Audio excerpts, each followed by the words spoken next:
I gotta adjust the shifter pawl on this thing. I guess when it crashed, it jarred it loose. It's on a slot, so it's adjustable. Just have to pull the primary off and go ahead and warm the bike up a little bit before I go ahead and dump the primary oil on it. At least get it a little warm.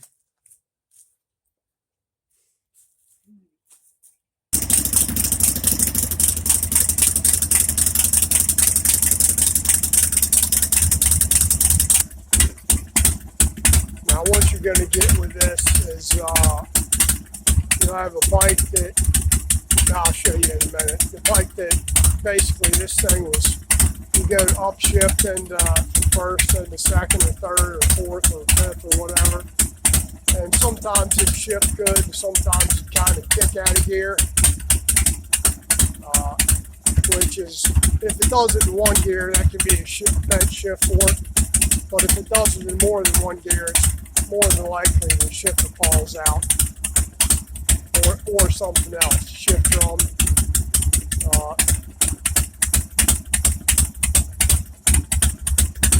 I gotta tell you,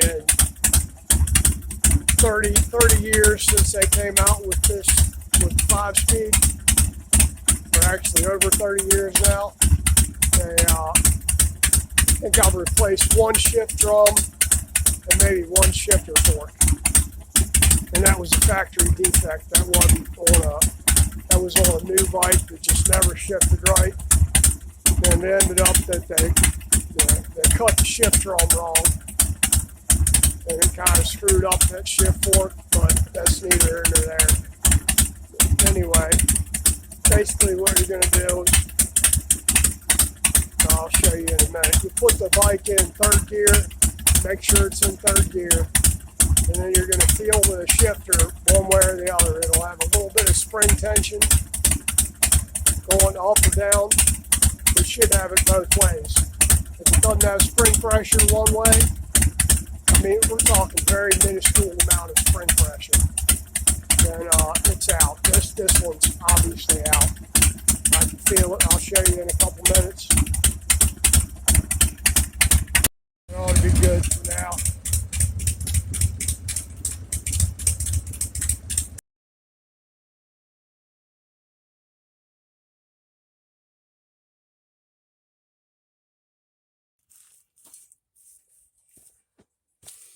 So you're just going to feel it. You feel this way. It has no spring pressure going down. That way, it's got a lot more. See that one? You got about that much. That one, you got a hell of a lot compared to this one. So we're just going to have to pull the primary off. And I'll show you how to adjust this thing once I get the primary off.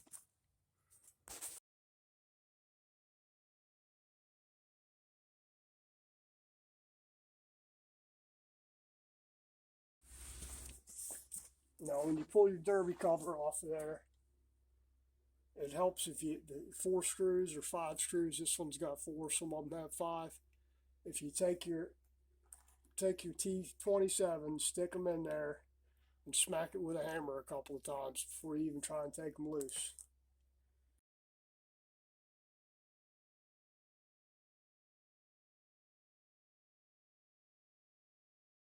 Now, when you get your cover off, this little retainer thing with the spring is going to fall out. It just goes right here.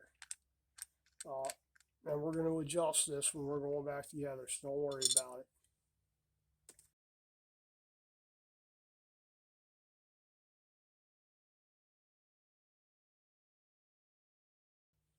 You're going to want to take all the play out of your, or slacken up your clutch cable all the way,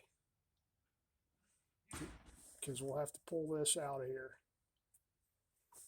the actual adjuster, or not actual adjuster, the adjuster.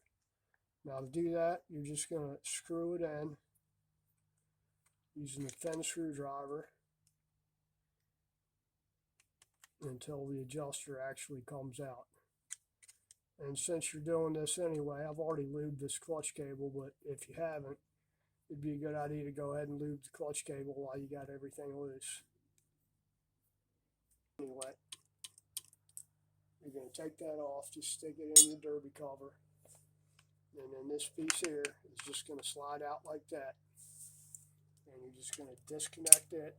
And there's another piece right here. Don't let it fall in the primary. Don't lose it. This little piece right here. That just connects to the ball and ramp here.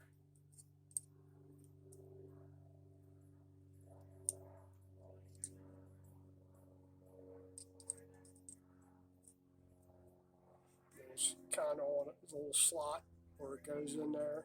It'll only come out, if you try and take it out that way, it won't come out. So kind of turn it that way, it comes right out. And that's that. Now, I may or may not replace the seal on this. I normally do. If I have a seal, I'll put a new seal in here. Seal's right behind here on the shift shaft.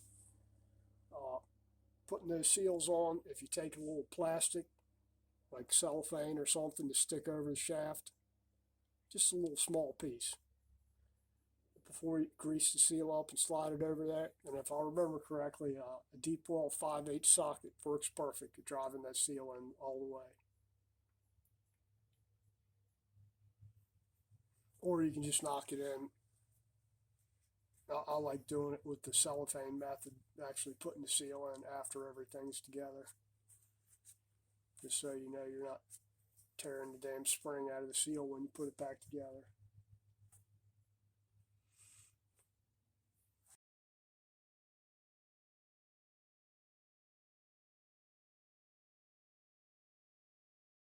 Loosen up the primary chain all the way.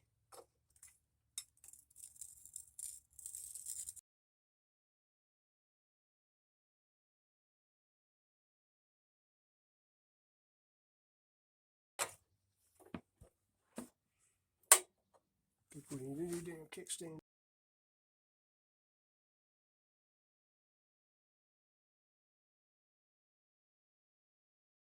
Your primary off there. Now remember, slacken up your chain all the way. Your dowel pins, don't lose them. You got one here and one over here. You've got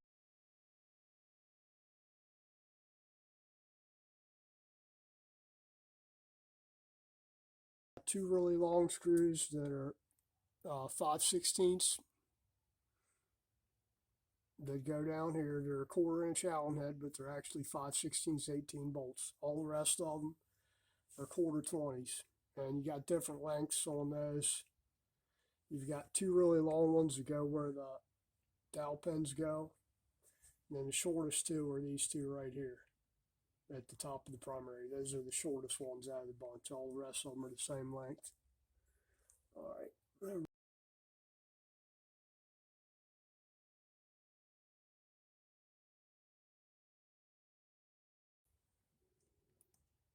That's your shifter right there, your shifter pawl. Up here is one bolt, one nut, the other one's down here, right there. And you're just going to loosen those up to change them. Check out your primary tensioners, primary chain adjuster. This one's got some wear to it, but it don't warrant replacing. It ain't that bad. Oil level was a little low on this primary here, so I ain't no telling how long it was like that. I don't see any weird shavings. Don't see any brass anywhere or any metal, so that's a good thing. These are 7/16, I think, if I remember correctly, 7/16 nuts. And we're just going to loosen those up. And what you'll end up doing is actually putting the shifter back on there.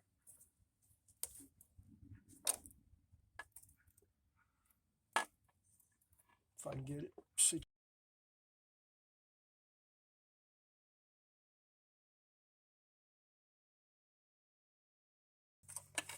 When you're doing this, the easiest way is line up your shift shaft first. Hold the primary chain up with your fingers. and then just kind of walk it on there. Just like that.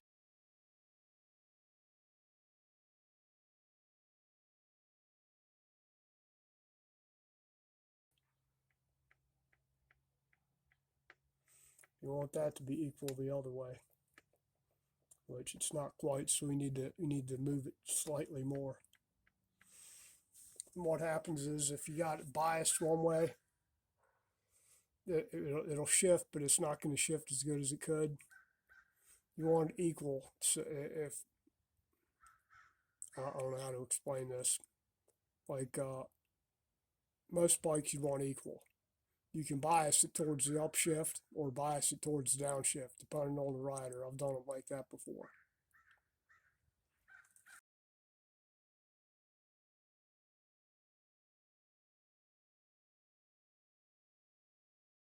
I've tried doing it Harley's way, and the truth is, their way is kind of screwy to do it, using a drill bit to set it. You can do it like that, but it's definitely better to feel it. You do it like you do on a bigtwin.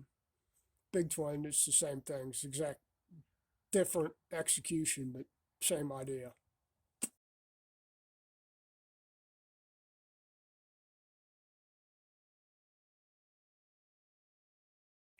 You got a Pawl carrier with Pawl on there, except they use pens instead of a star detent. And those pens, you want them equidistant. Well, you're not going to pull the top of the transmission off to do this. I guess you could, but it's a hell of a lot easier to crack the lock nut loose and adjust it than tearing half the damn shit apart to do it. Anyway, let's go ahead and move this thing a little bit. Get to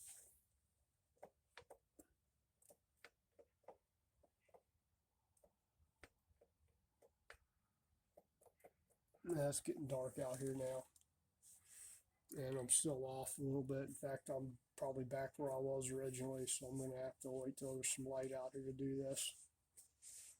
But that's pretty much it.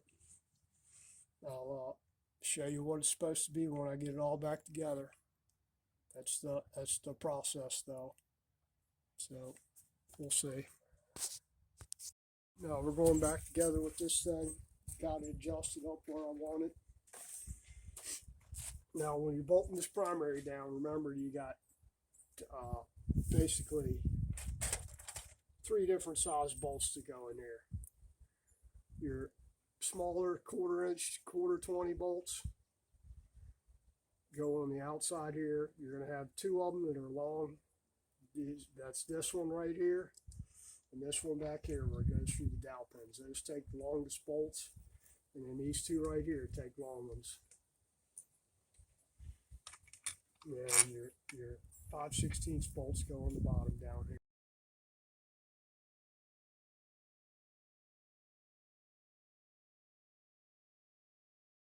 Punch to me.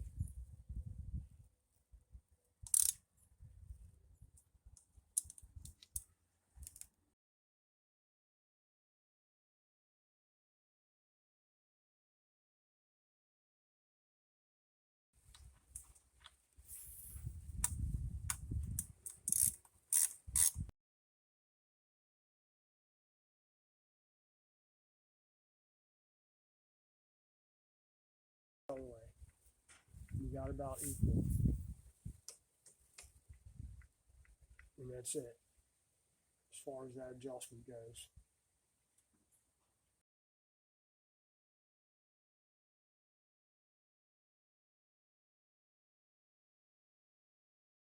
You see that little bottom of the spring plate? You want it just touching to the bottom of the spring.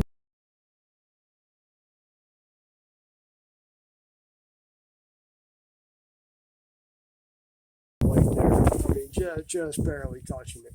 That's enough to get lube all over the clutch, and enough for the transmission. And really, that's it for this. I'm gonna bolt the clutch back up and fill it back up with primary oil. This O-ring that goes right here. Make sure that thing's clean when you stick the O-ring back in there and your little culvert.